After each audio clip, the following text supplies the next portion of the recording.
మంత్రులు దేవినేని ఉమా, అచ్చెన్నాయుడులు మహిళలను వేధింపులకు గురిచేస్తున్నట్లుగా జాతీయ సర్వే సంస్థ అధ్యయనంలో వెల్లడైందన్నారు వైసీపీ ఎమ్మెల్యే రోజా. సదరు మంత్రులను వెంటనే కేబినెట్ నుండి బర్తరఫ్ చేయాలని డిమాండ్ చేశారు ఆమె. లేకుంటే ప్రభుత్వానికి వ్యతిరేకంగా ఆందోళనలు చేస్తామని చెప్పారు రోజా.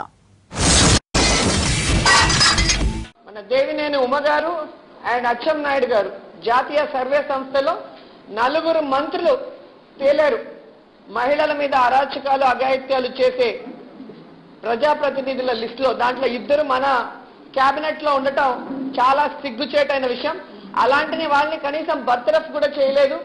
ఈరోజు ఒక ఐఏఎస్ ఆఫీసర్ ని తన అసభ్య ప్రవర్తనతో వెకిలి చేష్టలతో ఇబ్బంది పెడుతున్నాడు ఒక ఉత్తరాంధ్ర మంత్రి అంటే ఆ మంత్రి గురించి ఆ మంత్రిని బర్తరఫ్ చేసే దిశగా చంద్రబాబు నాయుడు ఆలోచించకుండా ఆ మంత్రికి అండగా ఉంటూ ఈరోజు ఉద్యోగస్తుల్ని కూడా అవమానించే పరిస్థితికి వచ్చాడు. కాబట్టి ఆ మంత్రి పేరు అనౌన్స్ చేసి అతన్ని బర్తరఫ్ చేయకపోతే అతన్ని ఎవరో అనౌన్స్ చేసి మరి ఆ మంత్రికి ఆ ముఖ్యమంత్రికి బుద్ధి చెప్పడానికి మరి అధికారులు కూడా రెడీగా ఉన్నారు.